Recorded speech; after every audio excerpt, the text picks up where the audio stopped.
nggak pernah tahu kalau misalnya dikasih lihat dari foto. Tolong ya, nanti kalau ditanya kamu anak siapa, kamu itu bukan anak mama Eka ya, kamu bilang kamu anak mama Arif sama papa Eka. Mama aku sendiri, maaf ya, papa nggak bisa datang ke rumahin kamu, nggak bisa datang. Dia kalau kamu datang kok mikir ngurus kerjaan dia daripada cuma buat datang mau lihat aku doang.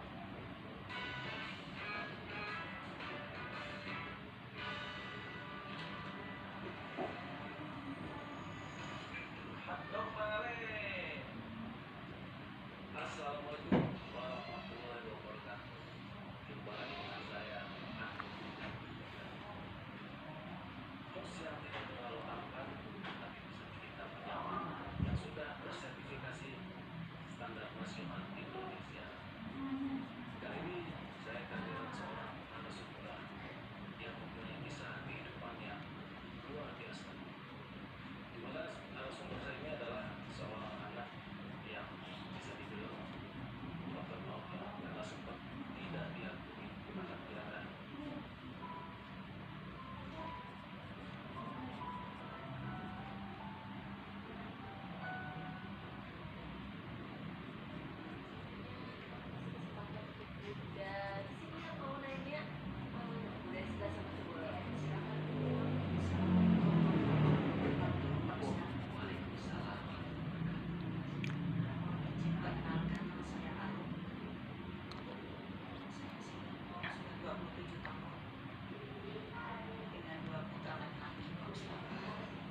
Sejak saya berusia 30, saya sudah bercerai hidup dengan suami saya.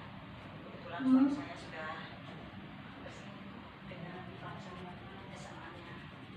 Pada saat itu saya berumur 30 dan itu saya masih bekerja, Pak Ustadz. Jadi saya menyikapinya dengan santai, enjoy, dan saya pikir saya mampu untuk melewati ini semua. Walaupun pada saat itu saya masih habis melahirkan, Pak Ustadz.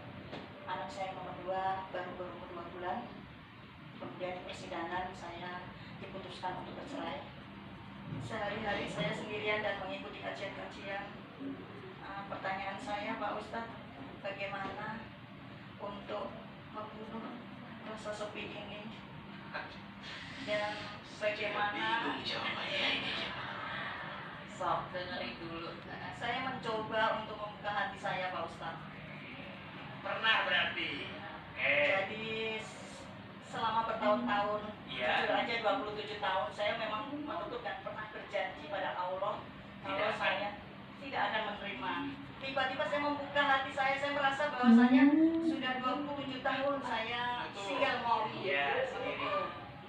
Saya berkenalan lagi dengan seseorang, Pak Ustadz. Kenalan lah dengan seseorang. Kenalan dan di situ aja.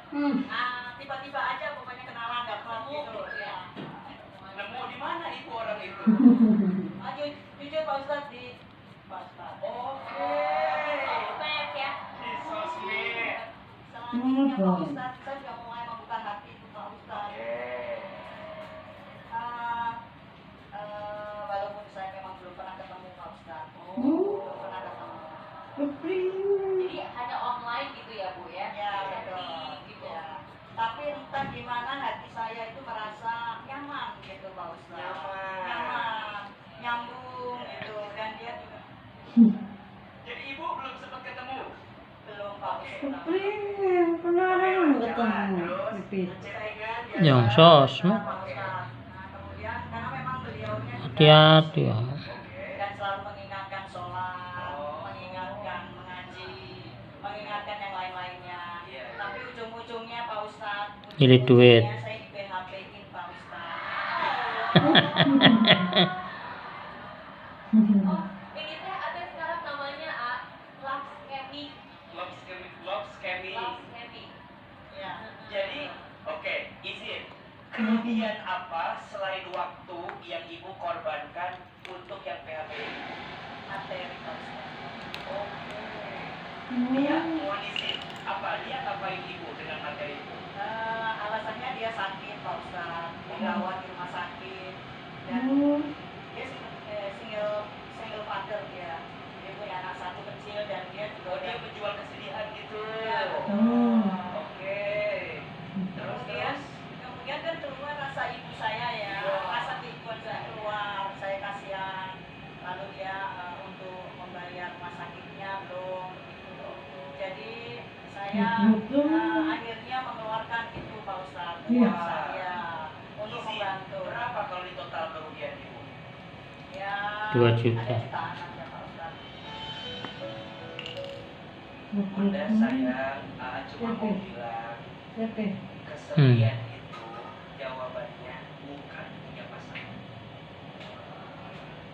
Karena ada orang yang punya pasangan tapi terasa sakit. Ada kan? Artinya jawaban kesepian itu bukan dari orang.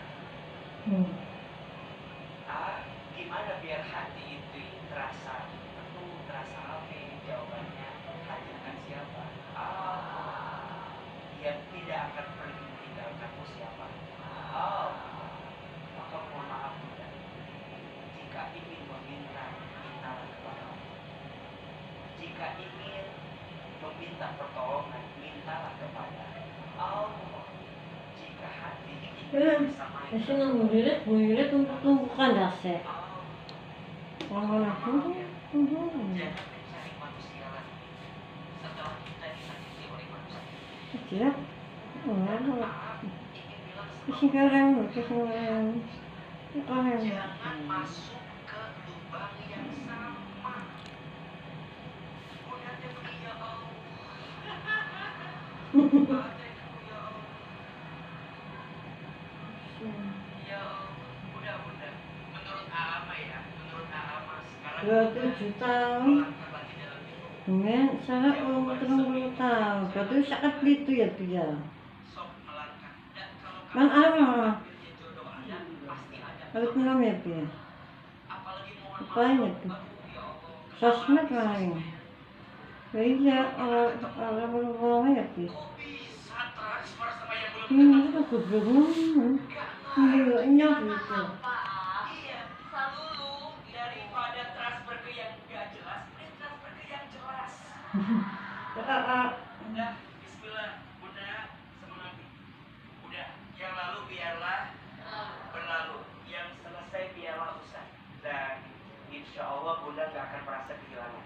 Insya Allah. Kalau Bunda masih merasa sepi ini bisa sembuh dengan orang baru, cari yang baik, di tempat yang baik, dengan cara yang baik. Tapi kalau Bunda merasa sendiri saja sudah cukup, menurut AA cukup dalam kesendirian sebagai jawaban. Insya Allah.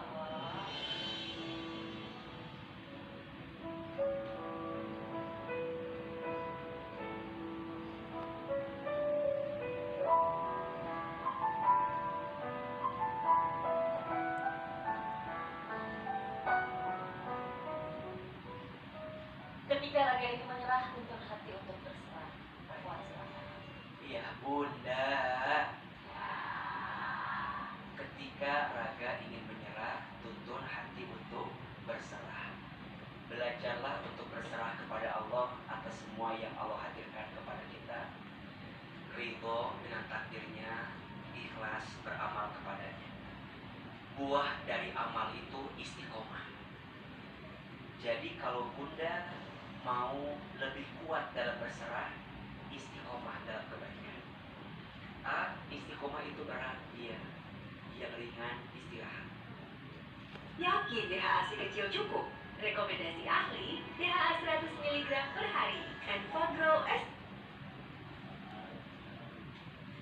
Selama Allah mengujimu, selama ujian itu jadi jalan untuk mendekat kepada Allah, percayalah, engkau masih bisa mendapatkan kebaikan dari Allah Subhanahu wa Ta'ala. Istiqomah sampai kapan? Sampai kita wafat dalam keadaan husnul khotimah. Tingkatkan imannya, tambahkan ilmunya, cari lingkungan yang baik bersamanya, dan tentunya berdoa kepada Allah. Insya Allah kita akan bisa menemukan nikmat bersama. Insya Ya Allah, sering kami ingin menyerah dengan semua masalah yang kau titipkan kepada kami. Ya Allah, sering kami berputus asa atas semua ujian yang kau berikan kepada kami. Ya Allah, kami mohon kepadamu, kuatkan hati dan tubuh kami untuk melewati semua ujian yang kau berikan kepada kami.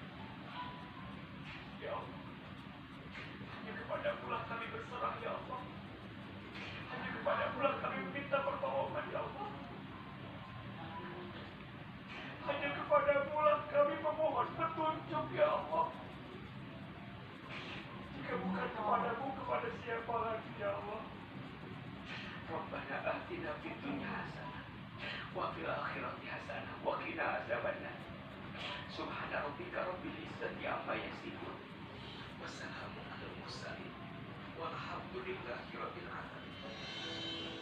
Ada luka yang tidak bisa disembuhkan dengan usaha, hanya dengan penerimaan, ia perlahan menerbit. Maka biarkan hati belajar tenang, sebab yang berserah akan menemukan damainya kelak. Insya Allah. Terima kasih banyak kebersamaannya hari ini. Pemirsa Gema juga terima kasih. Insya Allah kita ketemu lagi di lain episode. Saya Siti Syahapa undur diri. Wassalamualaikum warahmatullahi wabarakatuh.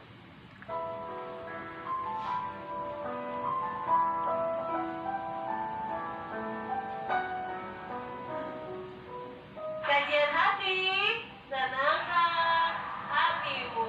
Dan alhamdulillah di sini juga sudah hadir bintang tamu kita. Ada Mbak Ratu Rizky Nabila. Assalamualaikum warahmatullahi wabarakatuh. Waalaikumsalam warahmatullahi wabarakatuh. Nama saya Ratu Rizky Nabila. Saya sudah menikah 2 kali. Yang pertama saya tinggal menikah pada saat masih hamil. Lalu Di sini dosa nggak sih aku cemburu sama ibu mertua aku sendiri.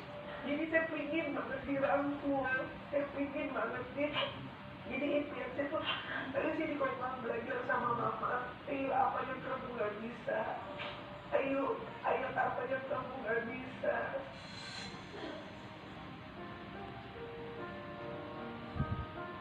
Ibu yang melahirkan, ibu yang Bismillahirrahmanirrahim. Assalamualaikum warahmatullahi wabarakatuh.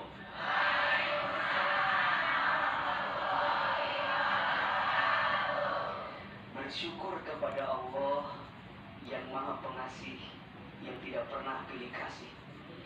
Bersyukur kepada Allah yang Maha Penyayang, yang kasih sayangnya tak akan pernah terbilang. Dengan sama-sama mengucapkan kalimat hamdalah, alhamdulillahi rabbil alamin. Berselawat kepada Rasulullah Muhammad sallallahu alaihi wasallam, manusia terbaik yang akhlaknya paling baik, manusia sempurna yang tidak ada noda dan tidak ada dosa. Tolong aminkan sama-sama. Mudah-mudahan kita semua diakui menjadi umat Nabi Muhammad. Mudah-mudahan kita semua nanti mendapatkan syafaat Nabi Muhammad. Maka sudah sepantasnya lisan ini mengucapkan kalimat sholawat bersama-sama. Allahumma sholli ala Sayyidina Muhammad sallallahu alaihi wasallam wa ala alihi wa sahbihi ajma'in. Amma ba'du. Bunda, apa kabar semuanya? Sehat? Mudah-mudahan ya semua yang hadir di sini, pemirsa yang menyaksikan, semua dalam keadaan sehat walafiat. Amin ya rabbal alamin. Bunda, hari ini kita akan membahas pengorbanan seorang ibu adalah cinta yang abadi. Kalau ada pertanyaan, cintanya siapa yang sangat dalam sangat kekal, tak lekang oleh waktu, tak lekang oleh masa. Maka saya menjawab, cintanya seorang ibu kepada anaknya. Betul apa betul? Seorang ibu akan melakukan apapun untuk kebaikan anaknya. Betul? Seorang ibu mau berkorban apapun untuk keselamatan anaknya. Bunda saya, pemirsa, mungkin pernah dengar kisahnya ibunya Nabi Musa alaihissalam, yang waktu itu dikisahkan kalau ada anak laki-laki yang lahir, maka pasti akan dibunuh oleh siapa? Fir'aun. Maka semua ibu takut kalau nanti melahirkan anaknya laki-laki, karena setiap anak laki-laki pasti akan dibunuh oleh Fir'aun. Maka apa yang ibunya Nabi Musa lakukan ketika itu? Ibunya Nabi Musa berkorban, rela menghanyutkan Musa kecil, Musa bayi, agar kemudian tidak ketahuan oleh Firaun. Kalau bicara sedih, sedih atau tidak? Kalau bicara sakit, sakit atau tidak? Harus melepas, harus dalam tanda kutip membuang, menjauhkan. Tapi demi keselamatan anaknya, seorang ibu mau